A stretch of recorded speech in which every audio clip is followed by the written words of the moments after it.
One summer morning in 1967, a battered American ship pulled into the port of Valletta. 6 days earlier, on the 8th of June, the USS Liberty had been attacked.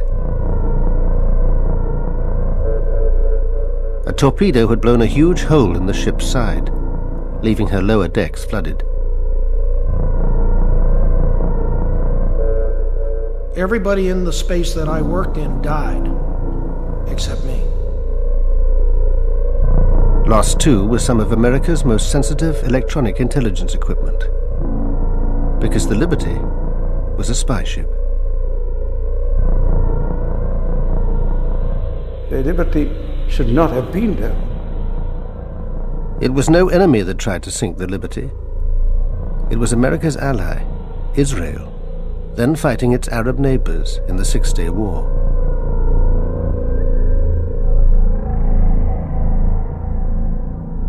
The survivors have always said the attack was no accident.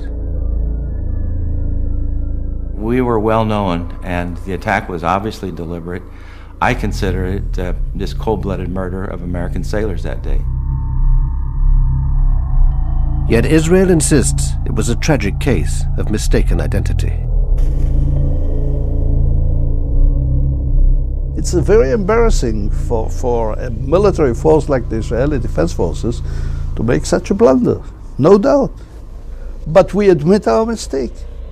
That does not mean that there was any intention or any conspiracy or anything of the sort. But the men of the Liberty claim there was a conspiracy, and that it's been covered up for 35 years. If it was an accident, it was the best planned accident I've ever heard of.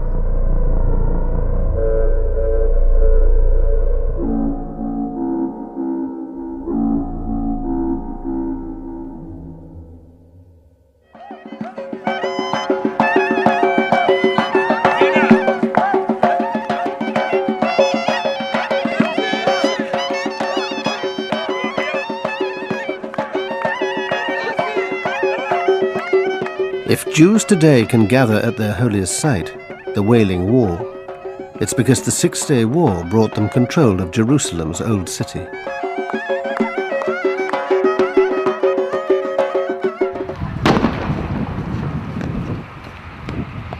It's also brought 35 years of violence, hatred, and bloodshed.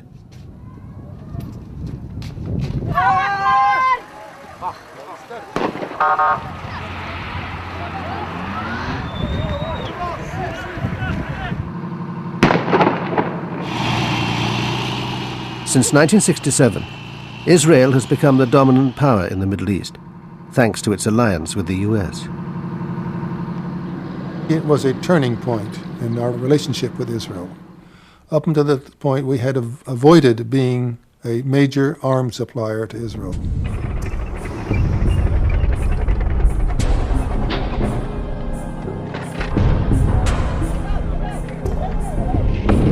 Paradoxically, the security of Israel became one of our strategic objectives, which it had never been in the past.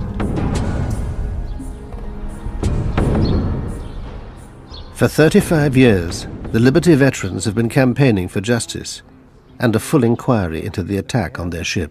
We need you because it's what keeps us going. We can't do the things we want to do without your help. We have never learned why it happened that day, why the ravage of war came in our way.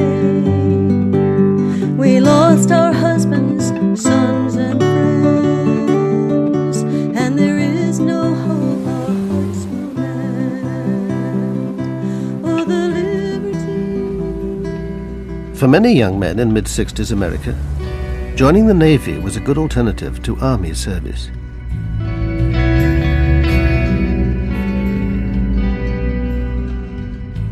It was kind of funny. I didn't want to go. It was Vietnam. My friends were coming back in body bags, and I put it off for a month. I got a second notice, and I figured I better do something, and I went and enlisted in the Navy, and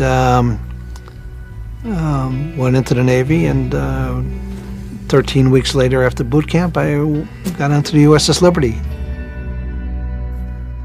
Rankowski didn't yet know it, but the Liberty would also be on her way to war. While America was distracted by Vietnam, the Soviet Union was extending its influence in the Middle East. It backed radical governments in Syria and Egypt, whose president, Gamal Abdel Nasser, had become the Arab world's chief spokesman in its struggle with Israel. Egypt was under enormous pressure at the time. Pressure by their Arab partners. I remember the Jordanians calling President Nasser and telling him, "You are only bragging, you are not doing anything, you are letting down your Syrian allies," and things like that. And they saw it as a necessity to do something to help.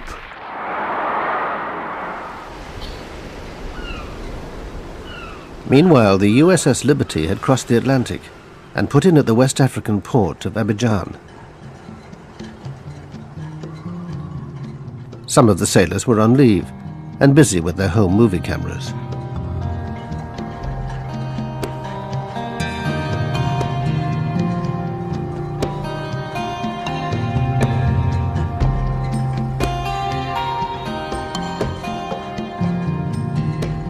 The Liberty was an unarmed ship designed to listen in on electronic communications and pass intelligence on to the highest levels of the US government. There was no other ship like her. Her decks bristled with 45 antennas, and below were dozens of communications analysts and translators. If it was broadcast on a radio wave, we could receive it at any frequency, low frequency, high frequency, medium frequency, very low frequency. If it was out there, we could receive it. If we were listening and we heard a signal, and when we looked at it, we couldn't understand it, it was encrypted as well, we'd send it back to NSA and let them hit it with their computers. NSA, the National Security Agency, is America's top secret organization for handling electronic intelligence. From its headquarters outside Washington, it controlled the Liberty as she cruised slowly along the west coast of Africa. In May '67, Nasser moved thousands of Egyptian troops into the previously demilitarized Sinai Peninsula. Israel and Egypt now confronted each other head-on, though the saber rattling didn't mean war was inevitable.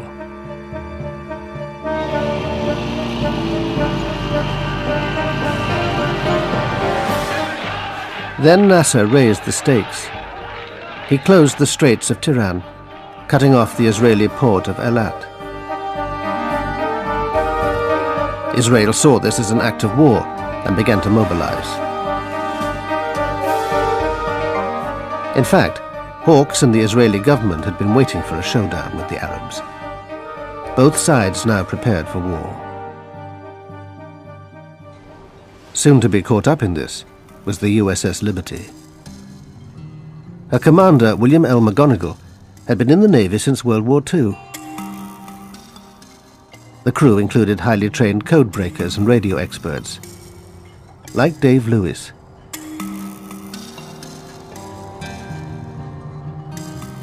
I was the research officer on the research ship. The commanding officer drove the ship, the executive officer was his assistant, and I was in charge of the 195 security group personnel. We were sent around the world, wherever there might be a hot spot, to see if we could determine what was going on and if the United States desired any intervention of any sort. Life aboard the USS Liberty was like no other naval life. And in the 1960s, ships of that ilk operated independently. The commanding officer of the USS America, which was the flagship of the Sixth Fleet, didn't keep track of a ship that was sailing all by itself. When we were off duty, when the sailors were off duty, we went up topside and sunbathed. I mean, we wore pressed, starched, creased uniforms and spit-shine shoes, and our fingernails were never dirty. I mean, we were slick.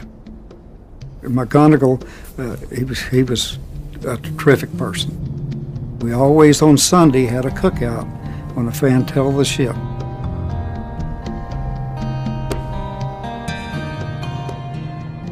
Being aboard the ship was really something. It was fun, like going from Abidjan, Ivory Coast, all the way down to Cape Town. You're drifting along at 3 knots and listening 10 miles off the coast.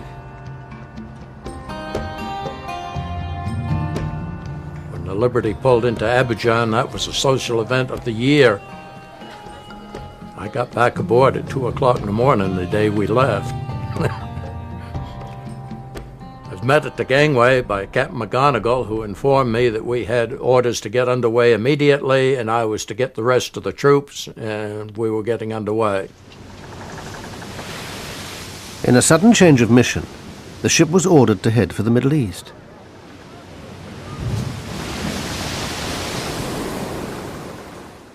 "5,000 miles away in Washington, Israel's hardline spy master, Meir Amit, was making a secret visit to his friends in the CIA and the Pentagon. Amit's key meeting was with Robert McNamara, the U.S. Secretary of Defense. Amit wanted to know whether the Americans would back Israel if it struck the first blow. But the two men have very different memories of their encounter. I told him, look, we don't want even one soldier from you.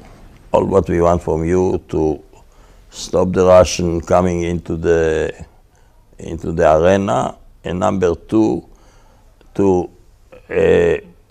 help us after the war. So when I finished, he asked me 2 questions. 1, how long it will take? I said 1 week. How many casualties? I told him less than the War of Independence. So I asked him, Mr. Secretary, what do you advise to me? Can I go home now? Or stay here until things will clear up? He said, no, you go home, your place is there now. I drew the conclusion that it was a green light. Absolutely not. Because at that point, President Johnson and I and Dean Rusk had fully agreed that we must keep the U.S. in a position where if Israel called on us for military assistance to turn back the attack by Egypt and possibly turn back an attack by Egypt with the support of the Soviet Union, we had to be in a position that we could obtain the support of the American people and the Congress for applying military force in support of Israel. And we would not have that support if Israel had attacked Egypt. So our position was, no, don't initiate the attack. And I have no basis for believing that the Israeli you spoke of received any other indication from me than that. That same night, a young NSA linguist named Alan Blue was suddenly dispatched to join the Liberty. He was called in the middle of the night, around 2 o'clock in the morning, and he left the house. He went to NSA, and at noon the next day, he was on a plane to Rota, Spain. I'd never seen him that way. He was almost teary. He clung to me like he didn't when he had taken prior trips. Alan Blue met the ship at the Spanish port of Rota. By now, the crew had been told they were heading for the Gaza Strip. We knew that from the daily news that the Arab-Israeli situation was getting more and more hostile. That so far there was no war, but it looked to anybody who read the newspapers that there would soon be a war, and so we were sent out there, obviously, to listen to what was going on. Early on the morning of Monday, the 5th of June, Israel went to war. Its planes pounded airfields in Sinai and the Suez Canal zone, destroying most of Egypt's air force. These are the original shots taken by the gun cameras during the attacks on the Arab airfields.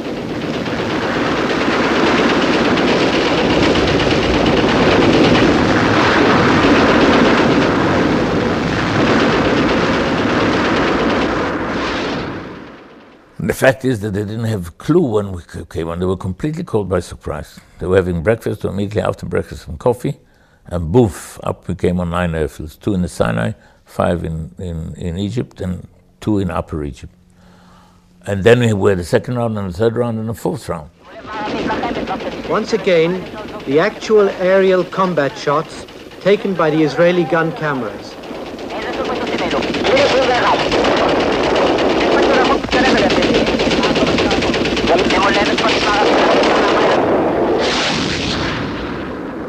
Meanwhile, the Soviet Union was boosting its military presence near the war zone. It moved 20 warships into the eastern Mediterranean. In response, the Pentagon ordered the 6th Fleet to keep all aircraft and ships at least 100 miles away from the coast. But one vessel received no such message. The USS Liberty steamed on towards the Sinai coast. We were told there was no need to worry. We had asked Commander 6th Fleet for an armed guard to go along with us, a destroyer. He sent the message back saying we were in international waters, flying the American ensign. There was no need for an armed escort. The Liberty was approaching a scene of total Israeli victory. On the 3rd day of the war, they'd taken the West Bank. But the big prize was the capture of Jerusalem's old city.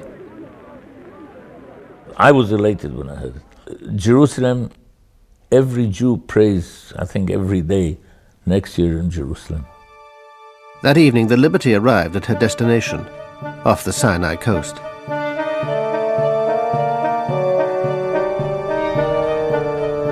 Thursday, the 8th of June, dawned fine and clear. But the war was still raging, and Israeli planes flew out from the Sinai Peninsula to check on the Liberty. Reveille was at 6. You got up, you showered and everything, and you go for a chow. But before that, we had heard that, like at 5 in the morning, or around that time, that the planes were buzzing us. The Israeli aircraft seemed to be identifying the ship as belonging to their ally, America. There were about 9 different occasions that airplanes came out, and probably 12 times that were circled, 12 separate orbits of the ship during the morning. Lloyd Painter relieved Ennis as officer of the deck. He too was reassured by the presence of the Israeli planes. I remember vividly looking out through the portholes, looking down on the 01 level, and seeing all the officers sunbathing. And at the same time, we were being overflown, and I remember feeling very good and very warm inside that we were safe. They knew who we were. We were not a stranger out there that day. Confident that the Israelis knew who they were, the Liberty men relaxed. A new flag was flying, visibility was perfect, and they'd received no orders to leave the area. That sense of security was about to be brutally shattered. At 2 o'clock in the afternoon, the officers on the bridge spotted 3 Delta Wing Mirage jets. I saw them come at us. In fact, I was looking through the porthole when the jets came down and leveled off on us at attack attitude. To my surprise, there were red flashes under the wings, and missiles, rockets started hitting the ship. But the portholes were blown out instantly. Mine in my chest, the fellow next to me got it in his face, and we all went down on the deck with the force of the concussion from the glass. The next thing I heard down in my space was a panicky announcement on the loudspeaker 1MC. General quarters, this is no drill. General quarters, ship is under attack. And you hear ping, ping, ping, ping. The decks above were being shredded. Attempts to send an SOS message failed. The Liberty's frequencies were being jammed. You'd have to know what frequencies we were going to come up on. To know that, you'd have to know that we were an American ship. If you knew we were an American ship, you knew what frequencies we were going to be on because you knew what the fleet frequencies were. Duh. Hello. The attackers knew their target, but they were keeping their own identity well hidden.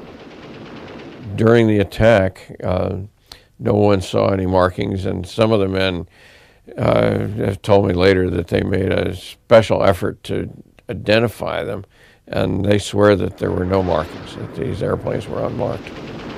They took out all of our transmitting antennas and shortly thereafter deposited napalm on the deck. It appeared to me that it was the intent of the attacker to take out all communications and keep all people off deck so they couldn't reestablish any sort of antennas or communication system. If it was an accident, it was the best planned accident I've ever heard of. The only reason we got the SOS out was because my crazy troops were climbing the antenna string and long wires while they were being shot at. At the end of the air attack, 8 men were dead and 75 injured. But the worst was yet to come. We immediately cast off our lines and rushed out. I at least didn't know why. The sea was very calm and a bright day. I think it was around midday, or maybe a little before that, but around midday. And only on the way we were told there was an unknown vessel to the south of us, or southwest of us, and we sped over in that direction. Very soon we did see a ship, clearly a naval vessel. The last thing I remember is the captain on the intercom system saying, "Stand by for torpedo attack, starboard side." Down below the waterline, the men in the engine room got ready to die. Torpedo's coming in, it's going to open that boiler up, and you're going to die instantly. It's going to be like an atomic bomb, because that cold water, when that cold water hits that boiler, it's operating at full, there's just no hope. So all of us 19-year-olds, the best place to be is right there. You're going to get it. You're going to give it up right then and there. So torpedo attack, we waited, and they said it went by. And this went on like 4 different times. The torpedo is simply dropped into the water. You lose sight of it for a minute, and then you see the wake, and it was going straight for the ship, and we were sure that our torpedo was the one that hit. It hit, and it lifted the ship right out of the water and put it down, and we started to list 10 degrees. But it was a slow list, and it was going. And I said, my God, we're going to flip over. I was one of the fortunate ones. A temporary bulkhead wrapped itself around me, and the heat of the torpedo exploded all of the paint onto my skin. So I was black, but it was all superficial. Lost both eardrums, got my eyes burnt a little, but I survived. Almost all of the troops within 20 feet of me were killed instantly. We just went back to work and prayed that this thing was not going to flip over or if it was going to go down, and it didn't. That's about it for now. The Liberty was now paralyzed, her power and steering control lost. But her desperate SOS message had been picked up by the American 6th Fleet, 500 miles away off Crete. Retaliation was ordered for the attack. On the USS America, 2 bombers were readied while their fighter escort was launched. Those aircraft were brought forward, and I believe they were launched before we went into Condition November. Condition November meant that nuclear-armed A-4 bombers were to be used. Incredibly, the US was about to launch a nuclear strike against Egypt, the Liberty's presumed attacker. One of them was taxied forward to Cat 1, and it was it had like a shroud around the underside of the fuselage, and it had Marine guards escorting the A4. So that was a very unusual experience. I've never seen anything like that. There was a flash message, as I recall, from one of the carriers that said they had launched ready aircraft. The launching of ready aircraft, you understand, that is typically nuclear-armed aircraft. Cairo was about to be incinerated. The US Embassy was told that an attack was coming. Richard Parker was the political consul. There was this message that the Navy was preparing to retaliate against Egypt for the attack on the Liberty. They thought that it was the Egyptians who attacked it. They were preparing to attack Egypt in response. A few minutes later, Tony Hart passed a Pentagon message through to the Navy. Recall the aircraft. My first thought was, as well, we don't want to do mushroom clouds. The recall probably is to rearm the aircraft. About 10 minutes later, the USS America and Washington were connected by voice link. The Defense Secretary himself came on the line. McNamara directed Comm 6 Fleet to recall the aircraft, and Comm 6 Fleet said, "Are you sure?" And he said, "Absolutely certain. Recall the aircraft." The attack on the Liberty had triggered an extraordinary response. Nuclear-armed planes had been on their way to Cairo. A nuclear strike had been minutes away and had only just been averted. But it seems McNamara was also unwilling to send aircraft directly to help the Liberty. The fleet commander asked for permission to send a rescue flight of conventionally armed aircraft. The admiral was talking to McNamara and asking for permission to relaunch the ready aircraft, relaunch any aircraft. And McNamara said no, that no aircraft were to be launched. McNamara is the boss, you know. He doesn't have to explain why he says what he says.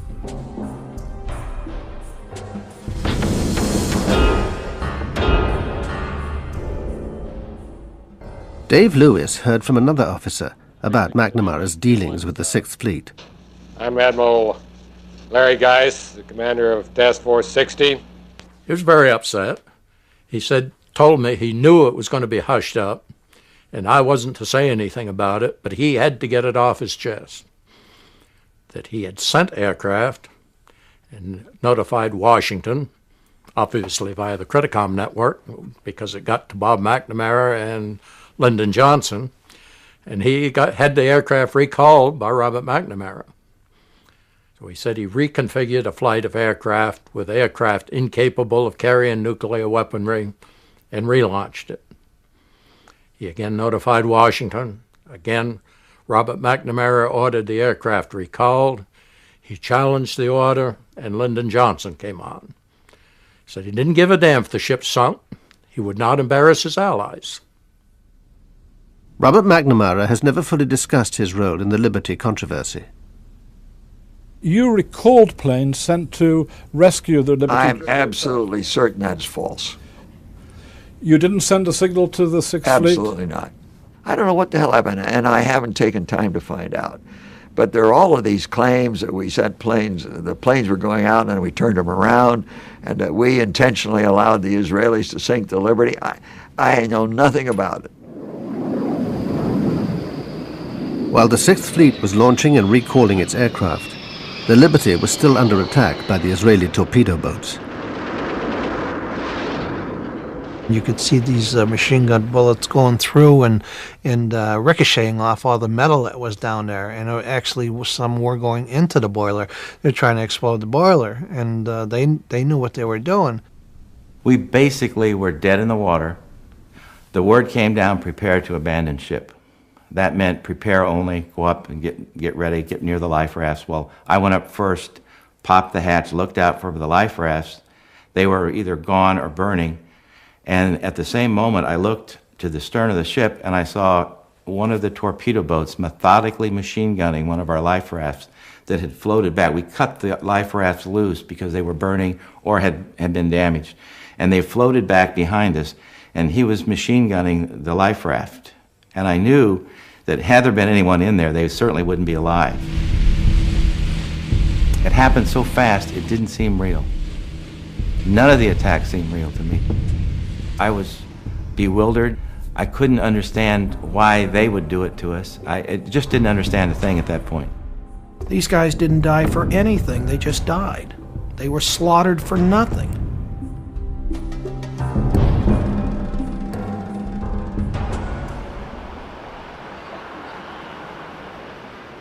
The assault was over, but the cover-up was about to begin. At 4 o'clock, the American naval attaché in Tel Aviv heard from the Defense Ministry that a ship had been attacked, in error. The American embassy immediately reported back to the State Department in Washington. I was the first one that got the word, and my immediate reaction was it could not have been an accident. Shortly before 10 in the morning, Washington time, the news was passed on to President Johnson. He was rather inclined to agree with my view was that it had to have been an intended attack. Johnson's belief that the attack was deliberate is preserved in the minutes of a White House meeting the following day. Also present was the CIA Director, Richard Helms. And I know that for the first 24 hours, the president was furious that something like this had gone on. Whatever Johnson's inner circle thought privately, officially they accepted Israel's apologies and its explanation. Everybody seemed to be a little appalled at the Israelis, but this was not reflected in the public positions that the collective group had outside that room. And I think we were overprotective of the Israelis at that point. I think the feeling was that the pressure, political pressure, would be too much, and they were just going to let it go. That and thought maybe it would just go away. As a matter of fact, he said to me, standing in the cabinet room one day, "Have you looked at the New York Times? The attack on that American ship is on page 29, when it should have been on the front page." And then I guess various people got at him and so forth, and he changed his mind. But I don't think he changed his mind, he just changed his actions. President Johnson's public stance allowed Israel also to cover up the attack. Israel has always maintained that it was a series of mistakes. None of the former fighter pilots would agree to speak, but one of the torpedo boat sailors gave us his account. We were inexperienced at the time. We were probably a little trigger happy, and it was a war zone. No one should have been there, and anybody who is there is doing it at his own risk. Israel admits the reconnaissance planes had identified the Liberty during the morning. The Air Force notified Naval HQ in Haifa, where the ship's position was marked on a combat information map. Later that morning, Navy HQ received reports of the Sinai coast being shelled from the sea. But by this time, say the Israelis, the Liberty had been erased from their naval map. When the patrol boats went to find the source of the alleged shelling, the only ship they found there was the Liberty. Then the patrol boats misread the mystery ship's speed on their radar. They thought it was making 28 knots, so could only be an enemy warship. The way you do it is by taking the direction and distance from the radar to the target on the radar screen. And if you do it for a short period, for just several minutes, the differences in the speed can be fantastic. Anything between going backwards and 30 knots forward. So that's a very normal mistake. And so the Air Force was summoned to catch the fast-moving target. Then, says Israel, the sailors made another fatal mistake, confusing the ship with the El Qusair, an Egyptian transport vessel half the Liberty's size. It looked very similar to the Alcocer. There were some differences, and again, you have to remember that she had already been fired upon by the airplanes. This was when word of the attack first reached the head of the Navy, who happened to be Udi Arell's father. He'd been at Haifa Harbor, out of radio contact, and had just got back to Navy HQ. Of course I was furious. The minute she was torpedoed, and it was clear to me actually that she couldn't have made 28 knots. So I actually immediately ordered definite identification. And then he reported that the flag was going up, was being hoisted. And then his first identification was Soviet. I said, oh my God.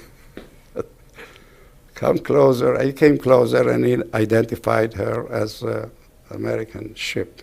Whatever the ship's identity, the Israelis vehemently denied that they'd ever fire at life rafts in the water. I don't believe it. I never saw such a thing. There was nothing even resembling a life raft, and we certainly didn't shoot at it. We are taking part of the blame, but only part of the blame. We made most of the mistakes. They made many mistakes on the spot, and by the fact that the Liberty should not have been there. But the evidence points to Israel knowing the ship's identity and wanting it sunk fast. This US Air Force intelligence analyst was following radio intercepts of the attack. The communications I had in my hands originated from an Israeli flight commander. Evidently, from his questioning to the ground control, one can deduce that he had been given specific orders to attack that ship before he left the ground. And when he saw it was an American ship, he questioned those orders. And he questioned those orders to his ground control. That same conversation that I had in my hands specifically noted that the ground control said, proceed with the attack. And there was still doubt in the Israeli pilot's mind. And he said, no, this is American, repeat those orders again. And he was told flat out, do attack this ship.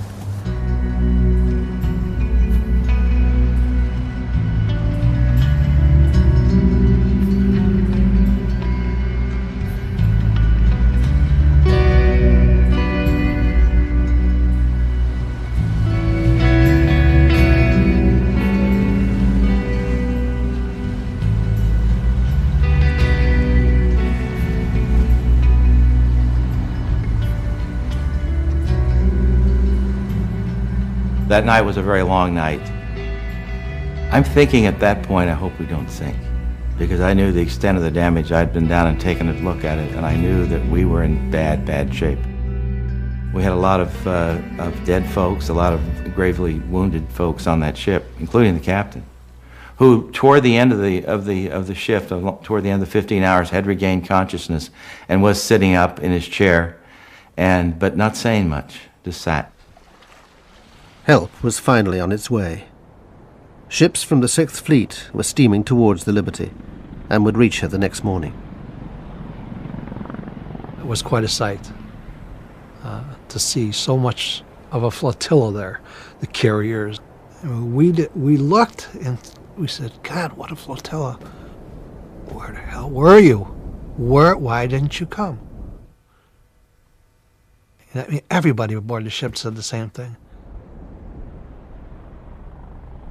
The Liberty was now heading to Malta for emergency repairs. An important visitor was helicoptered aboard. Admiral Isaac Kidd was leading a naval inquiry into the attack. His behavior surprised the sailors. I thought he was a very strange person because he took his stars off and walked around, tried to walk around like a regular guy. You know, everybody knew who he was. But I thought that was rather strange. I didn't buy into that one real easy. He took his eagles off, and he says, well, guys, he says, you just pretend that I'm one of you guys now. Tell me all about it. So they told what they seen in that, and after a while, he put his pins back on, and he says, I don't want you guys talking about this at all to anybody, your shipmates. Don't be giving any interviews here while we're in Malta. He says anything that has to be told through your division officer, through your captain. Don't be talking to your family about it. I mean, he was very specific. By this time, all the injured men had been taken aboard the rescue ships. I remember being hauled up into that helicopter in a basket that had been wrapped tightly around me from head to toe. The corpsman, not knowing which end was up, sat on my head all the way back. And all I could think of was what an ignominious way to die after having survived a torpedo attack.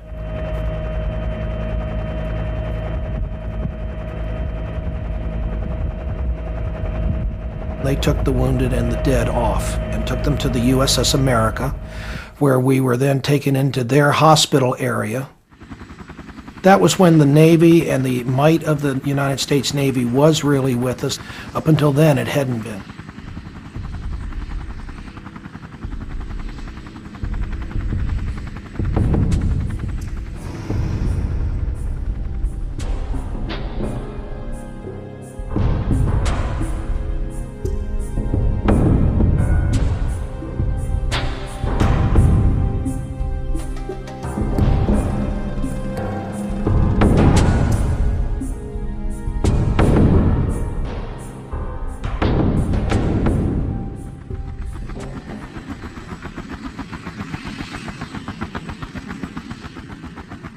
An unarmed American ship had been attacked by Israeli planes and boats.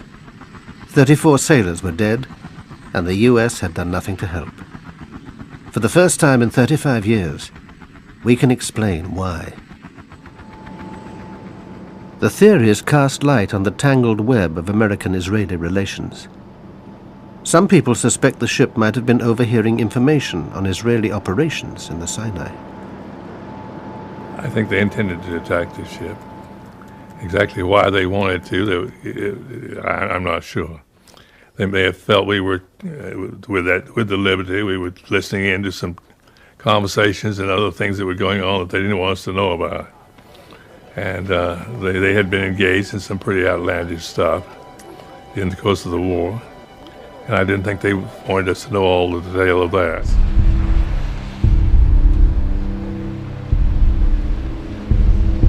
I don't think that we would have cared.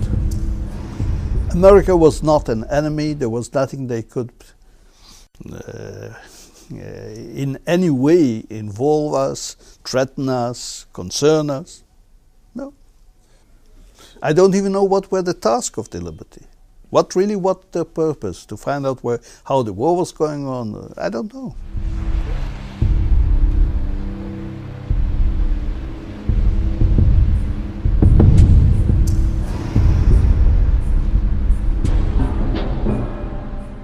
But there's a broader theory, that the attack was intended to be blamed on Egypt, and would therefore draw America into the war, and was carried out with the foreknowledge of certain people in Washington.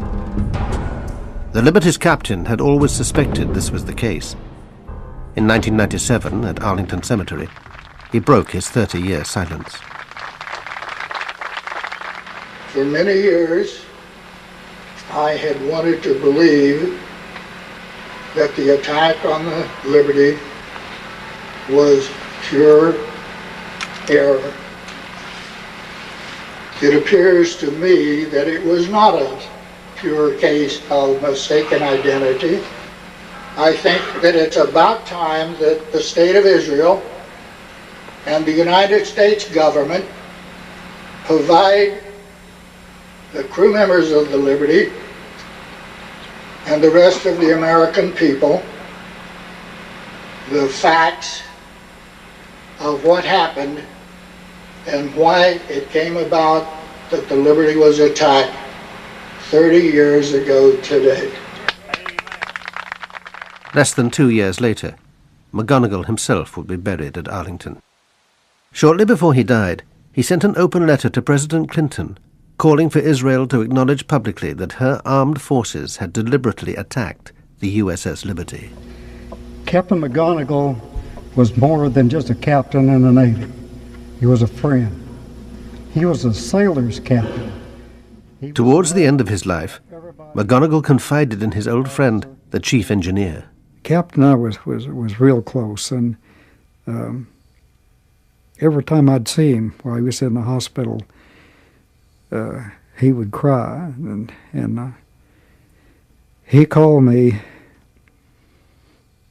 a few years, 2 or 3 years before he died. He was going to be in Washington for me to come up there, and I sat in a room with him. We chatted a while, and then he got started telling me that those SOBs really did us in, George. And I said, what are you talking about?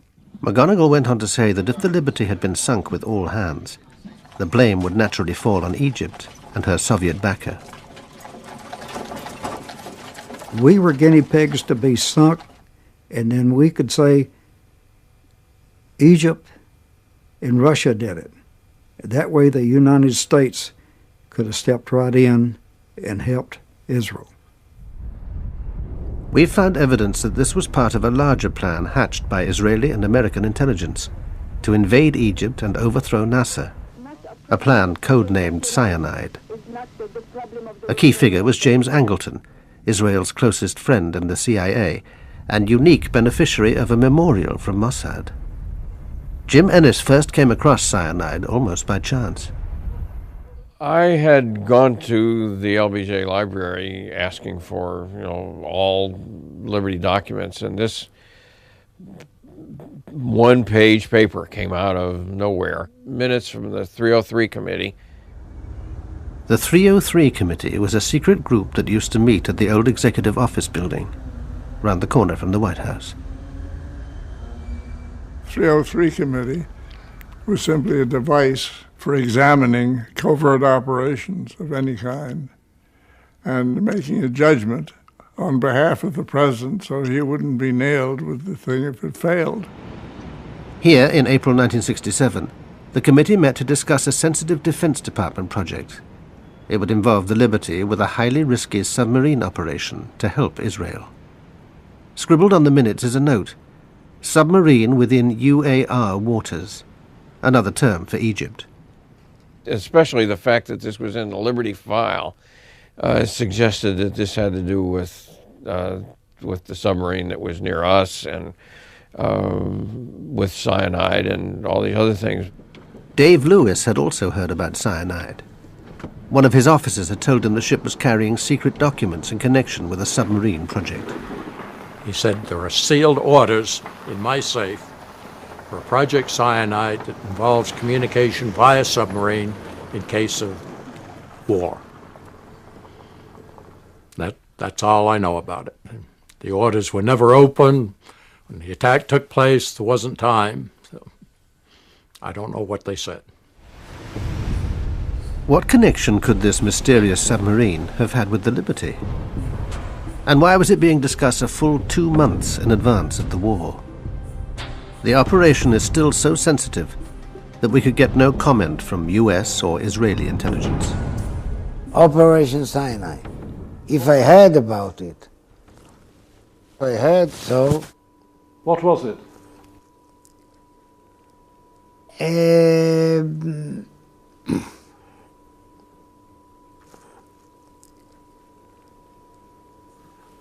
I suggest we stop the interview here. What do you say?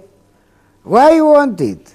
Why would you not be able to speak about Operation Cyanide? It's 34 years since.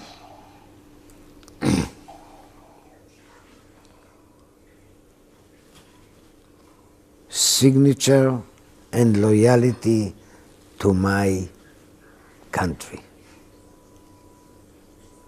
Is it very sensitive? I'm built so, and I know exactly what I'm able to tell you, and I know exactly where I stop. And here I stop. Operation Cyanide was a joint Israeli-American venture using submarines and other covert-type intelligence gathering efforts against the UAR. But that has a logical explanation. The explanation is the UAR was totally Soviet equipped. They had Soviet advisors. The Soviet Union was our arch enemy at the time. And we were concerned in a volatile Mideast situation with the Soviet problem. We were concerned wherever the Soviets showed up. And they had considerable influence in the United Arab Republic. So there were these joint ventures with Israeli intelligence. We were strategic and tactical reconnaissance photo processing specialists. We flew probably 8 missions that day. All bomb damage assessment, all airports in disarray, lines of aircraft destroyed in place.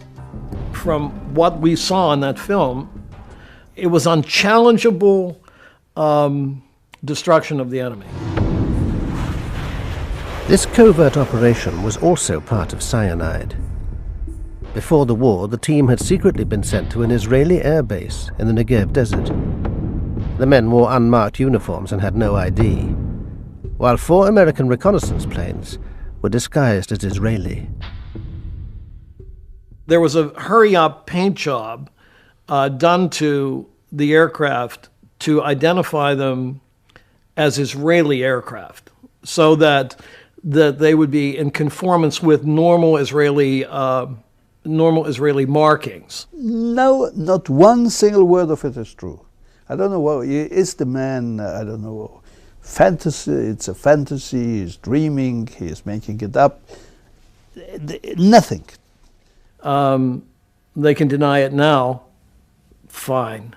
Take a look at the reconnaissance information that the Israelis have that was published publicly in Time magazine, Life magazine, and I think Look magazine. That was our work. The Israelis had no reconnaissance aircraft, and you can't get the detail off of gun cameras that was in those films. If it's true that America was secretly in the war against Egypt, this had to be kept quiet at all costs. Well, the implication would be very serious. I mean, first of all, it means that LBJ and his people around him had been lying to us through their teeth.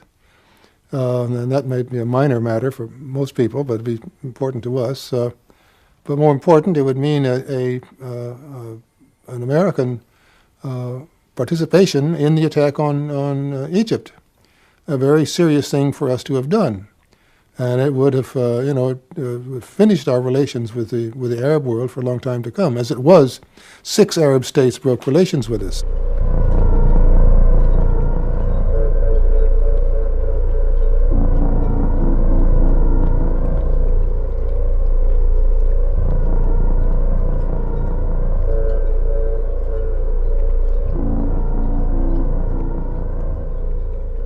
Whatever lies behind the attack, the human tragedy was that 34 young men were dead. Most were killed below decks, and their remains could only be removed when the Liberty finally arrived at Malta. By then, the bodies of 5 others had drifted out of the hole. Only when the dock was drained did the full horror of the destruction become apparent. I remember taking that photograph, and I remember seeing parts of bodies in the cables and wiring that were jammed around, especially in the top part. It seemed like on the overhead, a lot of parts of bodies were hanging there. It looked like a meat locker. We had to go down and start cleaning that up. One of the men killed was Alan Blue, the NSA linguist so suddenly sent abroad. His wife didn't even know he was on the USS Liberty. I was sitting in a park in Washington, D.C., having my lunch about 1 o'clock in the afternoon on June 8. It was a beautiful, clear, sunny day. And about 20 feet away from me, someone had a radio. Administration handling of the June Arab-Israeli war crisis. And I overheard this report on their radio that an American ship had been attacked in the Mediterranean. And my heart sank. Even though I did not know he was on that ship, I was still very frightened. I picked up my lunch, I went inside to my office, I called NSA, and they said, yes, we've been looking for you.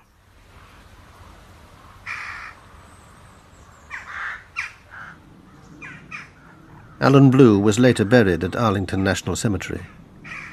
For the previous month, his widow had had to share her house with minders from the NSA. They told her nothing and controlled her contact with the outside world. I think they were anxious to not have any press around us at that time. No one from the NSA ever contacted me to explain what happened. There were many, many people at the service. I'm not sure who they all were. In Malta, meanwhile, the Liberty men were alarmed by the way Admiral Kidd was steering the naval inquiry. He seemed to have made up his mind in advance and was ignoring crucial evidence. I testified about 3 major items that I had witnessed. One was the captain's condition. I also testified about the armor-piercing projectiles that had been sent through our ship. And I also testified about the machine gunning of the life rafts by the Israeli torpedo boats. I testified, like I said, for about 2.5, 3 hours. I didn't know until, I don't remember, months later, that much of my testimony was never recorded. McGonigal had blacked out during the attack, so the chief engineer took command of the ship. Yet the inquiry wasn't interested in what he had to say. I got so peeved off I couldn't see straight. Before it broke up, I stood outside the door and wanted to go in there so that I could get my say in those minutes that were being taken. But he wanted to keep me out of that almost completely. The report was reviewed at the Navy's European headquarters by Merlin Starring, later the Navy's top lawyer. It didn't appear to support Kidd's conclusion that Israel had attacked in error. Well, I simply could not find an evidentiary basis for that conclusion. I had considerable trouble with the record in attempting to, as I read through it, attempting to find the evidence, the testimony, or other evidence that would support some of the findings or opinions or conclusions that the Court of Inquiry had drafted and had reached.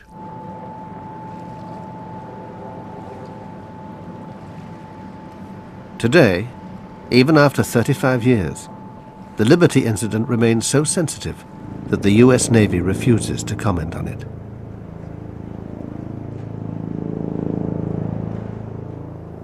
I think there was a cover-up. I think there were details known from talking with some of those crew. It was pretty bad. How can my personal view be other than my American view, which was that they intended to attack this ship, and there's no excuse that can be found for their saying that this was just a mistake? Most importantly, President Johnson, like Richard Helms, would also have been getting the radio intercepts.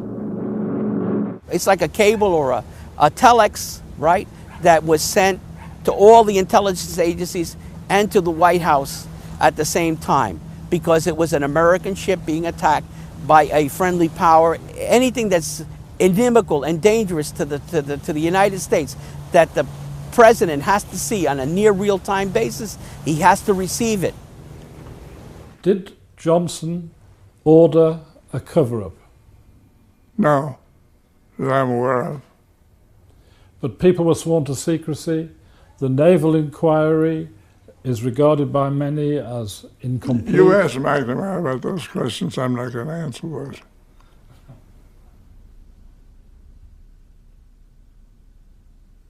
I am not saying anything about the Liberty, period.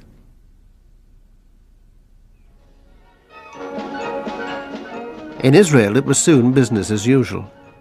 An inquiry attended by the Navy chief, Shlomo Arel, concluded that the attack was mainly due to a series of Israeli blunders. Despite this, nobody was charged or court-martialed. They didn't find anyone guilty of committing any crime or negligence or whatever. But this is, I don't want to make apologies for that, because it was outside my jurisdiction.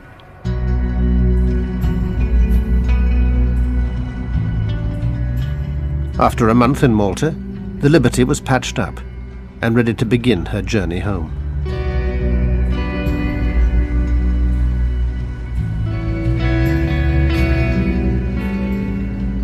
It was pretty eerie because we had to stand watches different times down where the torpedo had hit.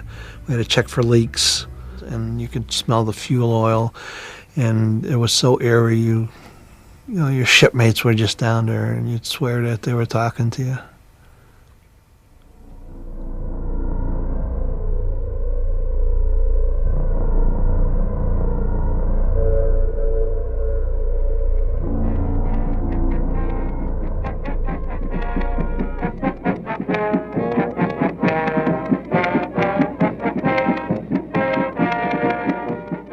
We arrived to fanfare, to local press, and Miss Norfolk, Miss Hospitality, Miss everybody.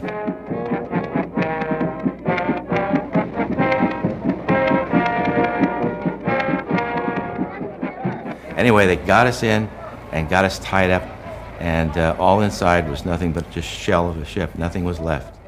One of the things that bothered me for years was coming home.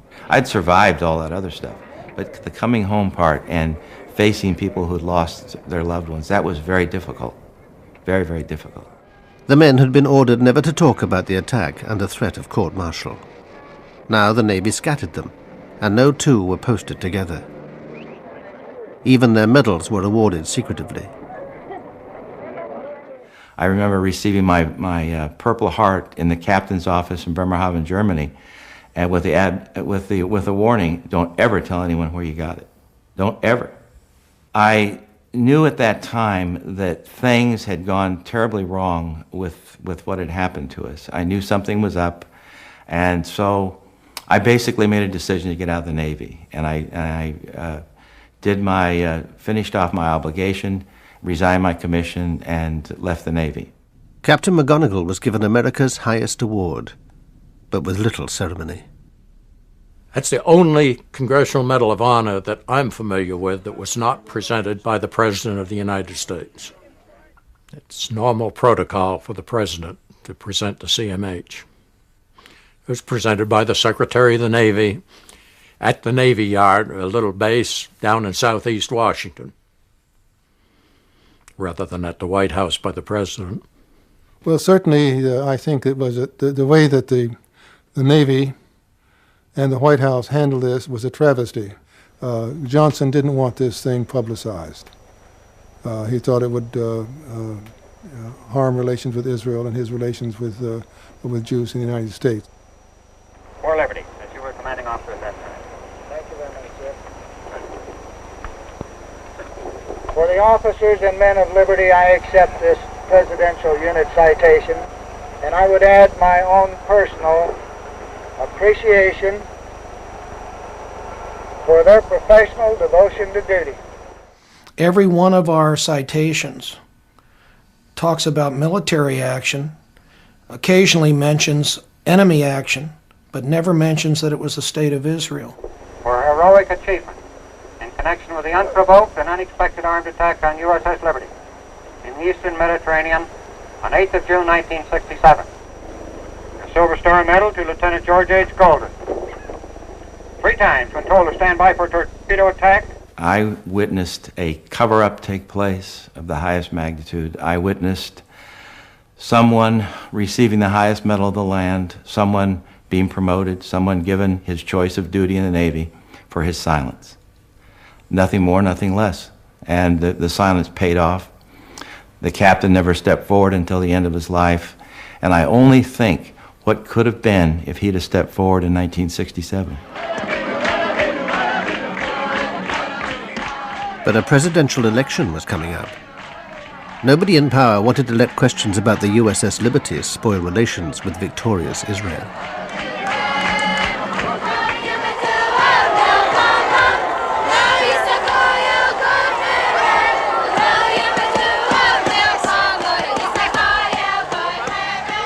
I think it should have caused more of a problem than it did. We went on in official reactions to each other, and we renewed our old friendships. Considered we really ignored it for all practical purposes, and we shouldn't have. It was a very bad thing.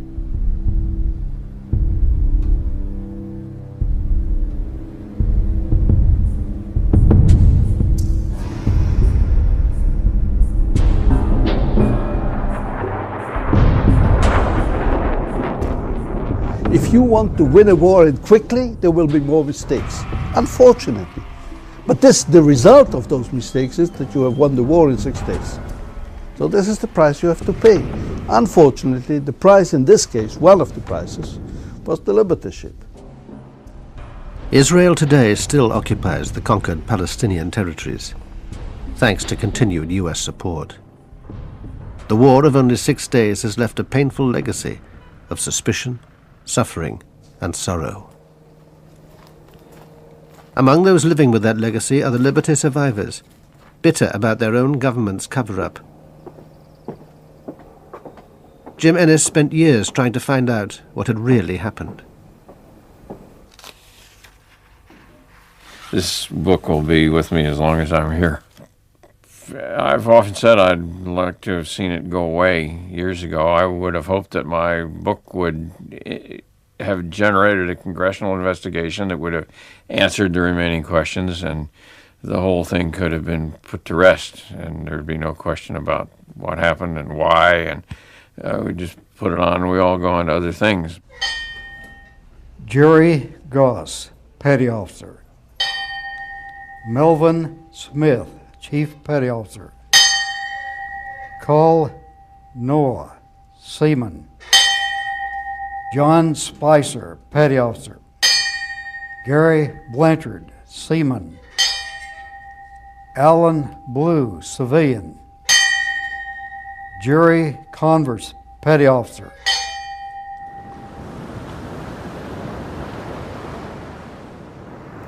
There's 34 guys that can't talk. And there's 34 families that need some answers. And there's the rest of the crew that needs some answers too. I really don't have any malice against the guys who pulled the triggers, because they were the guys that were given orders, do it, because if you don't do it, you're going to be in a lot of trouble. I would like to meet those guys and see what they've had to say to me. People who gave the orders, they got away with murder.